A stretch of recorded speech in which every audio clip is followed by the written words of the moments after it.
We always like to hear that. Hello. This is Mirella Kale, your location gal, and you're on my podcast, Fire Chat with Mirella.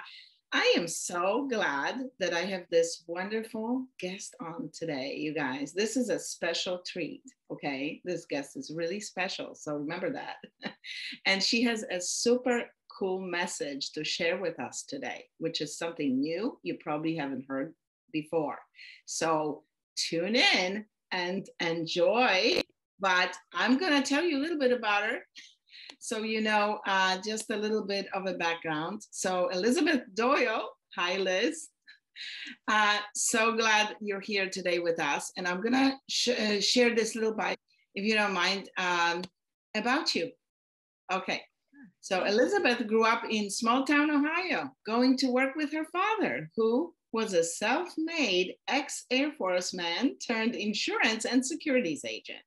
She loved that her father never wavered from doing the right thing for others.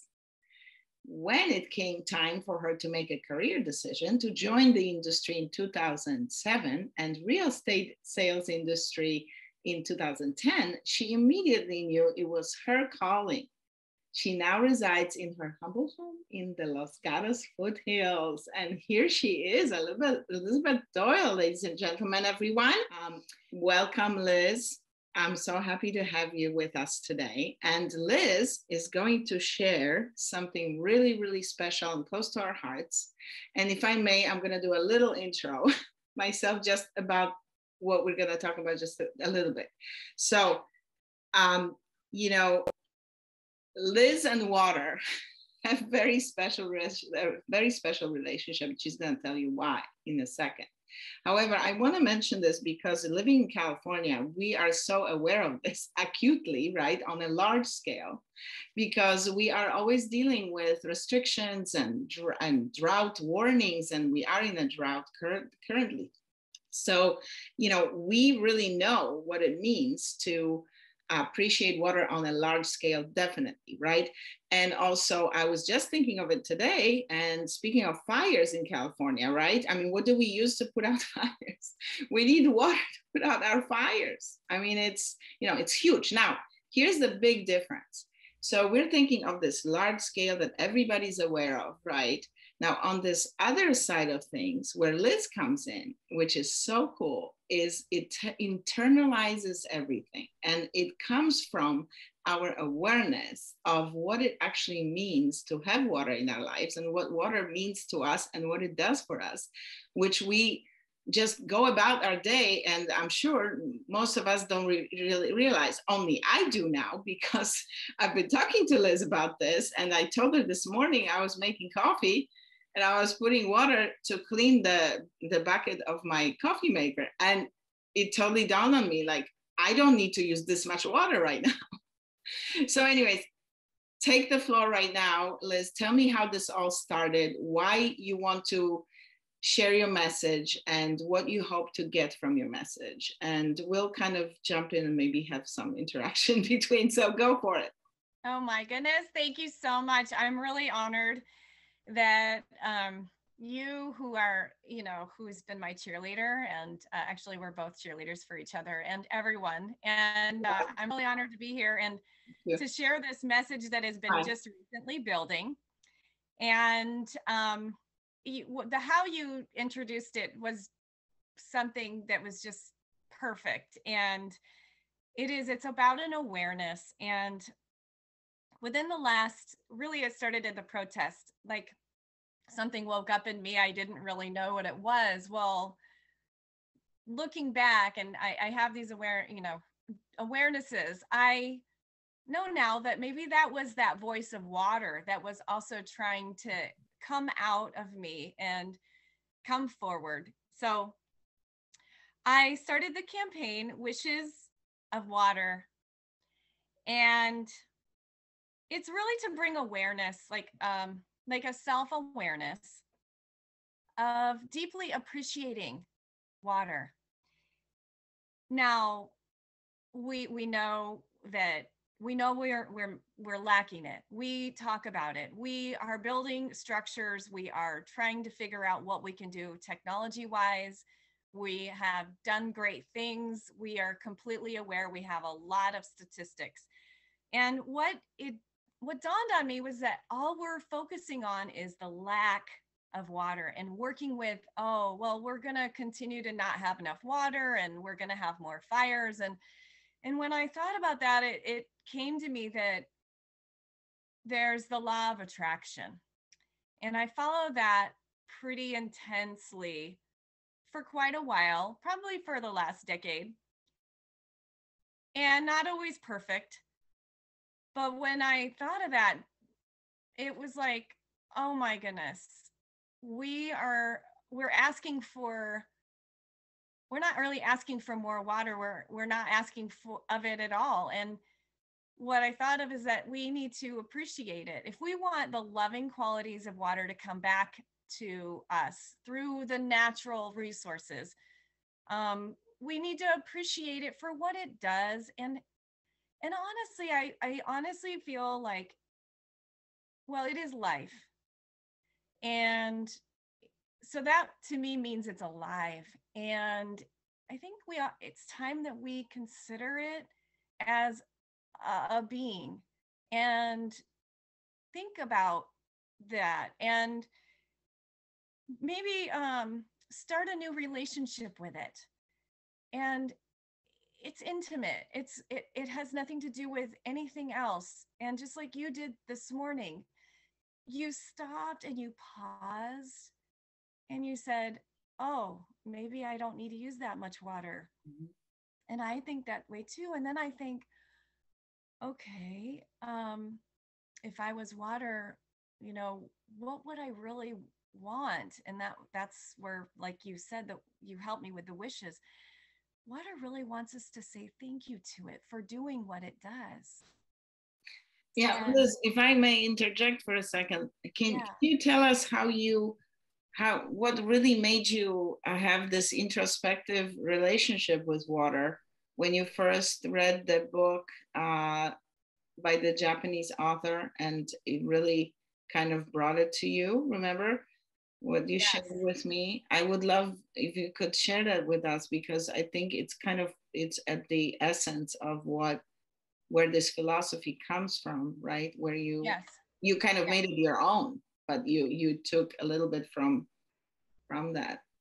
Yes. So by way of a couple people, one, I have a neighbor who mentioned the book, and she doesn't have any sort of contact with social media or even cell phones. And I thought, okay. And then I was on a yoga celestial communication meetup, and one of the ladies said, oh, I just was on an experimental kind of project thing online. Thank you, COVID, for all of these wonderful gifts. And she's in England. Okay. So she's way far away. And so the universe, in its organized way, put her in place for me to hear the message about the book, The Hidden Messages of Water. And his name is Masaru Emoto, and he's a Japanese scientist. He's no longer with us in form, but man, he is with us in spirit. Anyone that, we all have the spirit of water in us. And now my job is to wake the spirit up. And this Hidden Messages of Water, what he actually experimented with was 2 glasses of water. And I only have one, but I'm just going to take 2 products here. They both have water in them. There's a glass with beautiful water, and then there's a bottle of eyeglass cleanser with water in it. So if this bottle had the word hate on it and this glass has the word love on it, he would take the 2 and he would put the molecules underneath a microscope, and he saw under the one with love a brilliant snowflake. And in the book, it shows you all of the colors and how music transmits through the water, and the water responds just phenomenally. Think of Las Vegas and think of the ornateness of the, and so the one with the word hate on it, literally something woke up in this angry, like little bit of wrathfulness inside me, said, wow. So if I'm thinking, That's negative, amazing. That's amazing. negative, That's really hateful amazing. thoughts. And a lot of them came across my way from my own beautiful family. I thought, oh my goodness, we're at war in a, well, okay, so let me just back up. So in the water where he measured the one that with the word hate, just a word hate on the glass, he found that that little molecule was sludgy. The water was sludgy versus the brilliant snowflake. Okay. So the sludge is also, if you do some more research, you'll find in war zones where there's war in other countries, the water is responding to that war in a very sludgy way. Wow. If you're thinking negative thoughts or saying negative things, or you're angry, when you look at the mirror, or you might be the kind of person that goes to the doctor a lot, you might be in pain a little bit more, you might have some serious ailments, you might have disease of some sort in your body. And disease, now I'm not a doctor, but I've taken some medical classes, and so I'm not going to pretend I'm a doctor, but I know that water, I sense how water and food has responded in my body. And I'm very sensitive to things that come into my body. I also have one kidney. I didn't know that right away. So long story short, when we think negative things, that is a vibration in our own little vehicle, this beautiful vehicle, this body that we have. So if now I have ailments, I should start to think, oh, am I saying negative things? Am I? So that's sludgy. So I just thought, wow, well, we're kind of in war with our own body. If we're saying negative things, our molecules of our water in our body are not going to be very brilliant snowflake like. So anyways, snowballing, no pun intended, things kind of snowballed. And this message inside me as something that I've been sharing with you and everybody. And my real estate business allows me to be around a lot of people, thankfully. It's an amazing business. I want to interject because we are kind of in the midst of a very interesting group of people. Anytime we are around each other, everyone really has something really special, really cool going on. So I'm impressed with a lot of people that we meet actually through our business and our clients, and it's really that's what keeps us interested in pursuing. But the two of us, definitely we are on the same wavelength, like with the kind of the level of I call it EI, emotional intelligence. So we are kind of on the same wavelength. We don't have to explain things to each other. Like we're just talking and we can grasp what's going on. So when you first told me about it, I was blown away, and I thought, wow, this is such a great concept. You really have to take it out to more people so more people can be aware of it, and tell us how you're going to work on this message, which will be great. I can't wait for you to do that, but I don't want to rush you. I want you to tell us step by step what you remember. We took some notes, and if you can tell us more about that, that will be wonderful. And yeah, let's learn more about it. Okay. So what I wanted for everyone to do, I mean, I really do believe, since we're all actually sentient beings, so that would include animals, but humans, Homo sapiens, we have a brain. We can drive our thoughts. And to do that, we would want to pause and just pause. And you don't have to contemplate, you don't have to anything, but just kind of consider how much water is in your body. And I'm going to give you some facts. In the adult human body, 60% of our body is made up of water. Of that, 73% is in our brain, our head, and our heart. And I don't know about you, but all of us, when we communicate, we are using our head, and this heart's pumping for us, right? And when I feel strongly that, and I know you do too, you agree, that we want to use our abilities and our body, our vessel, while for the best, for the highest good. So 83%, 83% of water is in your lungs alone. If you could, you'd swim underwater and breathe, but we're not amphibians. We're not that way. If you've had the pleasure of diving with apparatuses to help you, it's like a whole nother world. And then our muscles and our kidneys, that's 79% water. Amazing. So when I really got very conscious of appreciating and being thankful for this gift, I didn't think much about it being in my body, and it just kind of came to me. So I'm hoping that people, when they pause before they take that drink of water and just say, gosh, thank you. Look what you've done for me. And I think like this water has been sitting in the dark pipes out in the water tank in my, it's like, I almost feel like that's a major sacrifice for my drinking water. It's come a long way. And for all of us in California, we only see rain a few times a year. I could feel like we could count on two hands that how many times it rained this year. So those are just some fun facts. And my thinking is that if we just pause, you can appreciate water in your own way. And I'm kind of testing it. So this voice in me, I got to test out on my family in the Midwest. And I'm just going to just share with you this exciting fact about my family. Please.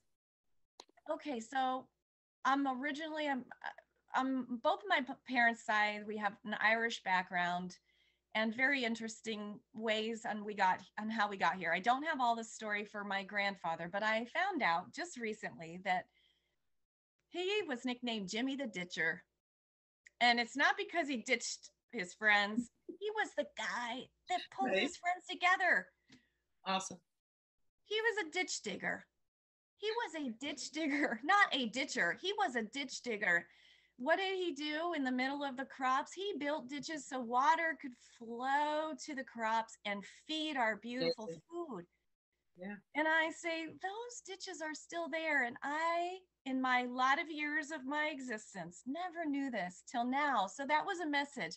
Everything's a message. Oh, yeah. And water carries that vibration and a message in its own way through creation. We all need it.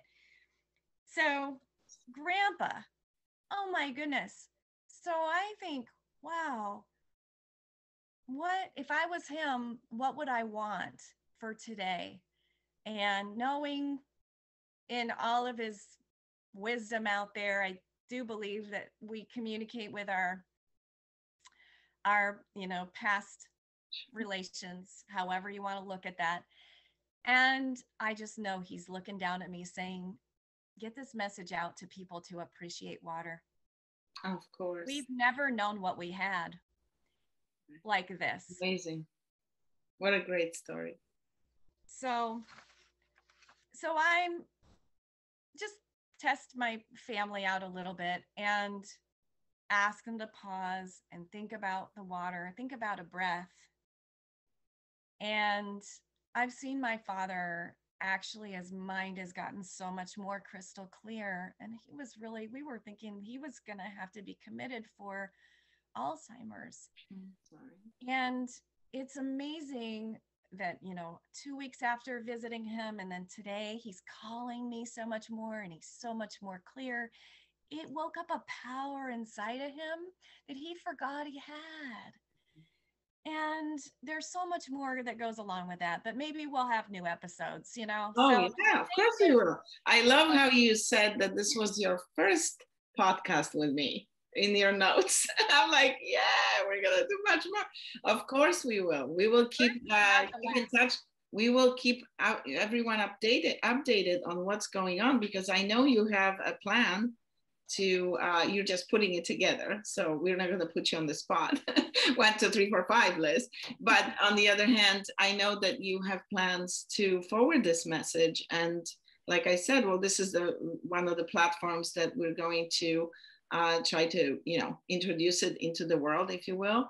And I think it's unique. It's so encouraging and exciting and positive. And like you said, it's the kind of the antidote to the mentality of coming from the place of lack, right? Versus coming from a place of appreciation and gratitude and love for the water that really is life itself. I mean, we cannot have anything without water.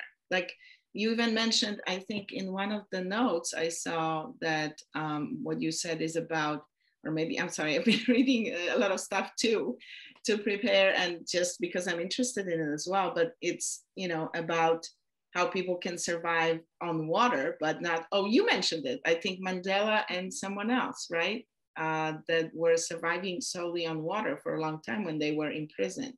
Yes, Dr. Batman. Because they were on a hunger strike, right? Kind of, and they just survived on the water. Captivated, or on hunger strikes, or in prison. There was Dr. Batman who gave water to prisoners that had ailments and that healed them. Yeah. Water is a healer. And when I was writing my notes for you, because this is my first time writing notes on this, so I'm so grateful. Okay. I thought, wow, COVID. So we were washing our hands more. And I thought, well, if I was water. Oh, we still are. Well, we are 60% of water. Yeah. It's taking care of us. It's telling us, hey, I'm washing the diseases away so you can stay clear and your mind can stay clear and you can stay out of the ICU. And be healthy. Yeah. Definitely. And be healthy. I mean, water wants us to live and be beautiful flowers. All leading up to this, I've done a lot of yoga and I've had a lot of great teachers. And I am so grateful for the ones that always taught me to nurture myself, nurture. And I always thought of myself, and I think of everyone as flowers. And we come, no mud, no lotus is, a Buddhist saying, and no mud, no lotus. So the thoughts, the negativity is the mud, the distractions, the annoyances, the challenges, the things that make us strong is what we get through the mud with, and the water uplifts us. I'm meeting all like science teachers and a man who runs a school in Africa by way of this organized universe. If, one day I can share some real amazing stories on how I've met some people that will expand this message and get it out to everyone.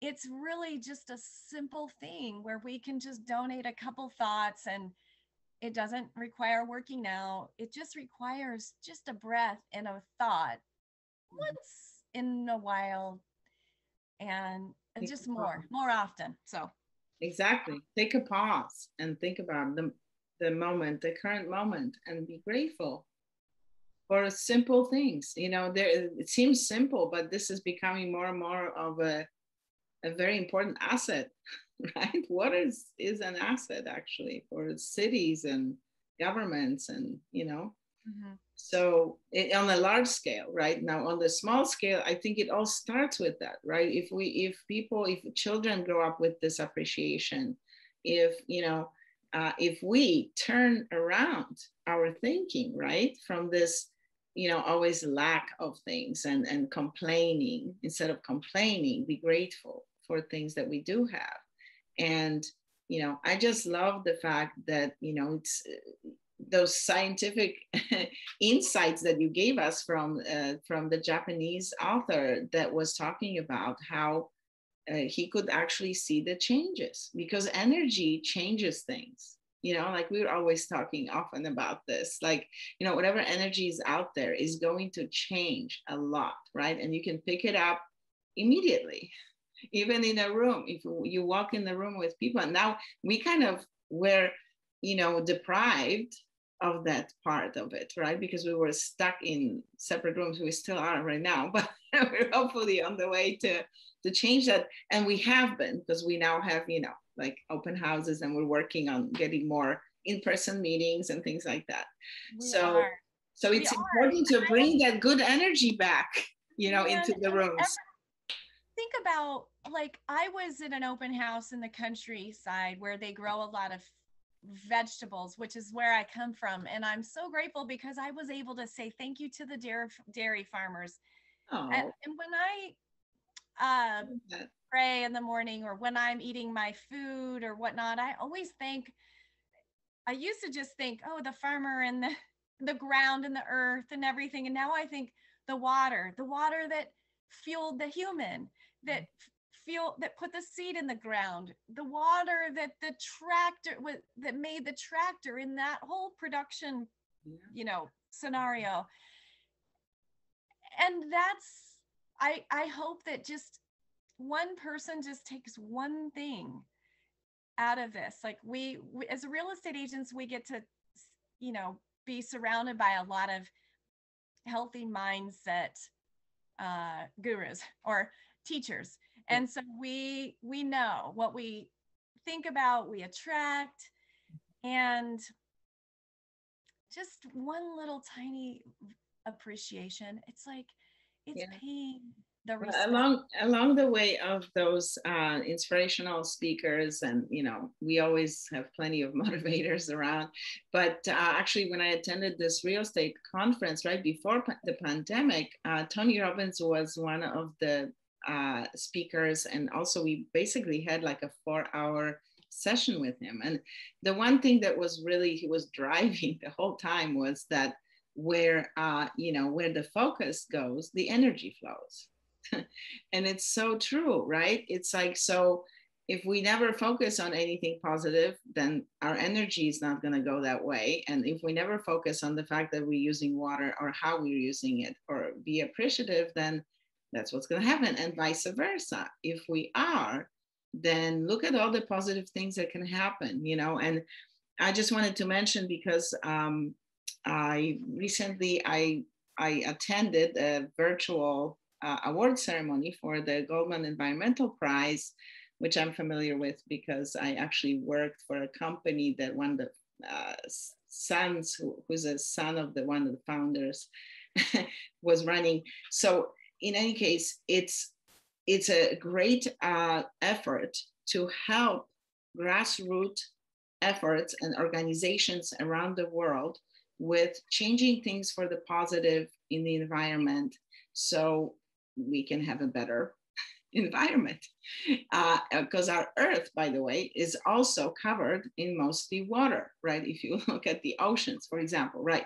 Now, one of the recipients of this year's awards was a young lady from Europe.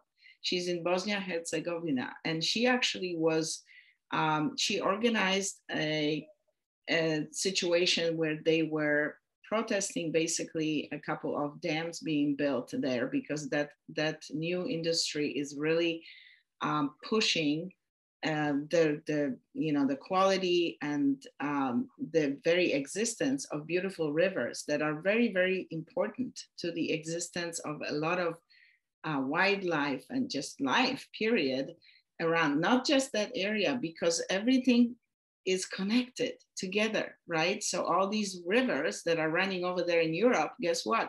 They're gonna end up somewhere where they're gonna be part of the huge ecosystem, right? And the water that is all over the world.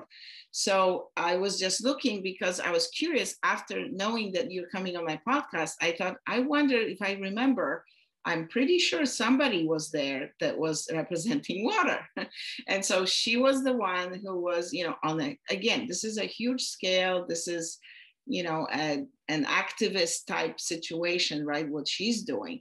But I think it's so important, again, to bring it back to the individual, you know, and start with our individual thinking and pick up on those things. When we hear things outside of us, you know, about the drought and the water and how much water it takes to grow something, you know, like we were talking about almonds. We love almonds and they're very good for us. And at the same time, they do take a lot of water to grow. And there are other things like this, right? So I think that the thinking has to come from the inside to appreciate it first, and then, pause, like you said, take a pause, right? But also be aware of everything else that goes on that we may actually have an effect on, or, vote on, or, or represent, right? Because if we want change, if we want something to happen in the long run, we should be aware of it. So that's just kind of my 5 cents. Sorry, I was kind of looking at my phone because I had just found something that was really great. And it's a tool that helps you become aware of how much water is needed to produce something. It. Okay. And I'm going to put it on my website.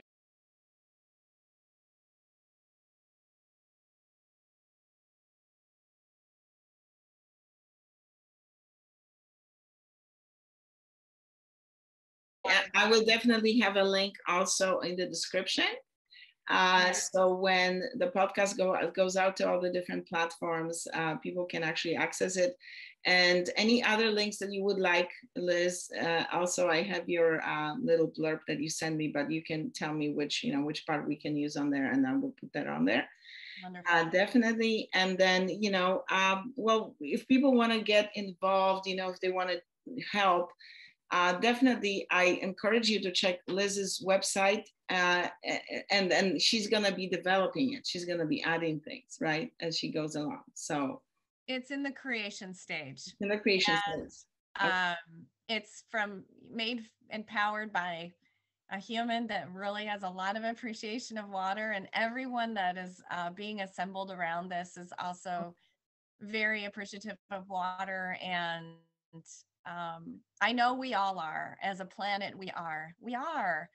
We just maybe forgot, or weren't really told how, because we thought we had enough. Right. As we talked about a lot of other things. Yes. And I know that this is a technology, and at home, in your own home, just appreciate it just a little bit more. Well, Liz, thank you. You really brought it to light. I love that. And, I don't think a lot of us were aware of all these different things that, that actually go on how your energy affects everything, and including water. And I think that's where we need to, kind of start from and really see it, Yes, it's a concentration. It's almost like I use products where it's a concentrate, and then you add it. They don't sell the water. They're like, you have water at home, so you put the water. And so when we start having these conversations, even within ourselves, because our mind, we all have a lot of conversations in our own head with our own self, I guarantee it. And if you turn the TV on, there's still things in your head that's collecting information, and you're having conversations. So I know that just a couple more thoughts will just spark something new in you. I'll just leave it at that. I think that's lovely. It might spark a snowflake, some brilliance. And I love that. How brilliant you are. So spark a snowflake. I like that. That's a very cool slogan. Spark a snowflake today. What does that mean? Spark a snowflake. Well, make people think about, what it is. And snowflakes, of course, are very unique. They're unique. Each snowflake is actually a unique creation, and it's lovely and beautiful, right? Mm-hmm. Kind of like human beings. We are, well, not kind of, we're all different, and we're all unique. There's only one human being that's just exactly like that. I challenge you, and I challenge whoever is listening. I know that term has been hijacked, but that's not our intention. We are down to the basics. We love the actual real snowflake on our hand, like when it lands. No, and then I was gonna say, I challenge you to see what else looks like a snowflake outside. There you go. When you look at a flower, look at the center of it. You might start to see snowflakes everywhere you go. Right. Yeah. And it's like, it keeps going. So